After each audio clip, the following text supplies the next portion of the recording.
A wannan bidiyon yan uwa zan mana bayani akan wani babban application wanda zai baka dama ka gyara fotonka ko kuma ka ɗau foto mai matukar kyau. Da haka na tabbata da wannan bidiyon zai burge samari da 'yan mata.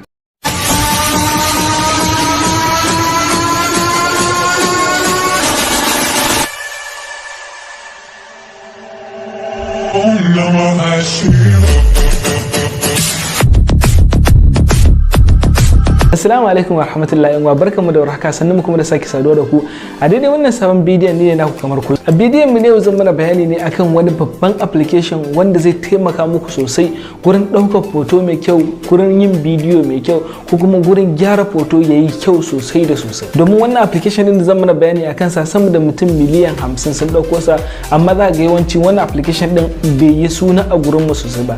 Da haka na kawo mana shi domin na tabbata da zai burge mutane da yawa a cikin mu, musamman ma samari da 'yan mata, domin su ne suka fi yawan ɗaukar foto. Saboda wannan application din ya zo da abubuwa da yawan gaske. Da haka dai ba tare da na matsa da bayani ba dan uwa, idan yau ne farkon zuwan ka wannan shafi, kar ka manta ka danna mai alamar following, sannan kai liking wannan bidiyon idan ya burge ka, sannan kai share domin yan uwanka da yawa su gani su ma su amfana da wannan bidiyon. Da haka yanzu mu je nuna maka wannan application din domin ka ga dami ya zo maka da su. Yanda zaka dauko wannan application din dan uwa, hanya ce mai matukar sauki. Kai tsaye zaka danna kamar yadda kuke kallo, zaka danna kan sunan wannan bidiyon, zaka gurin link din a gurin description. Idan ba gan shi ba zaka zo gurin comment, kai tsaye zaka danna shi. Bayan ka danna shi zai kai inda zaka dauko wannan application din kamar yadda kuke kallo. Bayan ya bude maka zaka zo ga inda aka rubuta danna nan, kana dannawa zai fara maka installing cikin sauki da kwanciyar hankali. Bayan ka dauko wannan application din kamar yadda kuke kallo, wannan shine application din zai bude mana kamar haka. Bayan ya bude mana koyi zai tambaye ka bashi dama, kana dan bashi dama class. To ni na dan fara amfani da shi yasa ko ga ya bude min kamar haka, bai ce na bashi wata dama ba. Kamar yadda na faɗa mana, a wannan application din bai yi suna sosai a gurin mu ba. Yawanci za ga na channel ne haka, yawanci su suke amfani da shi. Kamar yadda kuke kallo za ga wasu rubutun haka, za ga wani su rubutun haka na channel. Da haka kamar yadda kuke kallo yanzu misali na zo ne mana wasu abubuwan masu matukar muhimmanci.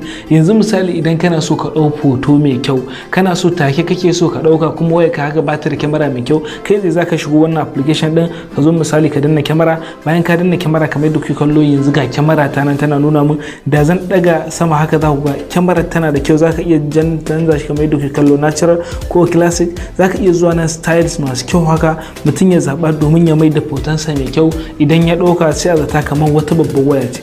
Kamar yadda kuke kallo yana da abubuwa sosai. Ga bangaren filtering haka, misali idan filter kake so mai kyau sosai wanda za ta sawa fuskar ka ta kyau, ko kuma inda kake domin kalar ta kyau, kai sai zaka iya zuwa ka saita komai kafin ka dauka hoton. Bayan ka gama saita komai, kai sai zaka zo misali ka fara dauka hotunan kamar yadda kuke so, yadda zaka dauka hoto cikin sauki da kwanciyar hankali, kuma hoton ka yi kyau sosai. Idan kuma ya kasance hoto ne kake da shi kake so ka gyara, ita ma wannan application din zai ma kamar yadda kuke kallo. Zan zo na shiga haka, bayan na shiga haka sai na zabo wani hoto da nake da shi. Misali yanzu na dau wannan hoton, na ce ina so na sa mai abubuwa masu kyau. Kamar yadda kuke kallo zaka iya zuwa ga templates nan da yawa. Misali na zabi wannan, kamar yadda kuke kallo gashi nan yanzu ya canza mana team din. Kamar yadda kuke kallo zaka iya zuwa ka zabi duk wani team da kake so anan domin ya canza maka shi cikin sauki da kwanciyar hankali, domin ba sai ka sha wahala ka je Filmora ko domin ba sai ka sha wahala ba ka ji wani application na gyaran foto ko kuma wanda zaka je ka biya kuɗi a mai. Kamar yadda kuke kallo gashi yayi min cikin sauki da kwanciyar hankali. To ni yanzu misali yanzu duk wannan bai mun ba, ina so misali na gyara fuskar foton domin kalar ta kyau haka, abubuwa makamancin wannan. Kai sai zan iya zuwa nan kamar yadda kuke kallo filter. Bayan ka zo filter za ka ga misali ga filtoci nan da yawa, sai wadda ta yi ma zaka zaba. Kamar yadda kuke kallo ga filtoci nan da yawa, sai wadda ta yi ma. Misali yanzu wannan taimun zan iya rage dan haskenta, zan iya ƙara haske.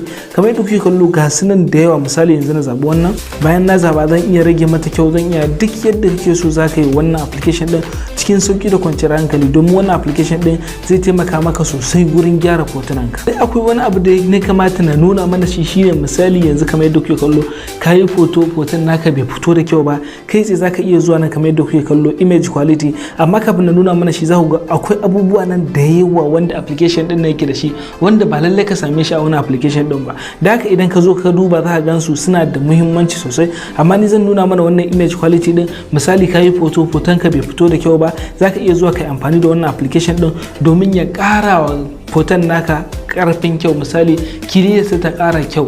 Misali idan foton ya yi dishi-dishi, wannan application din zai taimaka maka foton ya fito haka wanda za a gane shi da kyau haka. Kamar yadda na faɗa, idan ya yi dishi-dishi zai sa shi ya yi kiliya sosai. Kamar yadda kuke kallo wannan ƙara mai kiliya din, kamar yadda kuke kallo gashi nan yayi.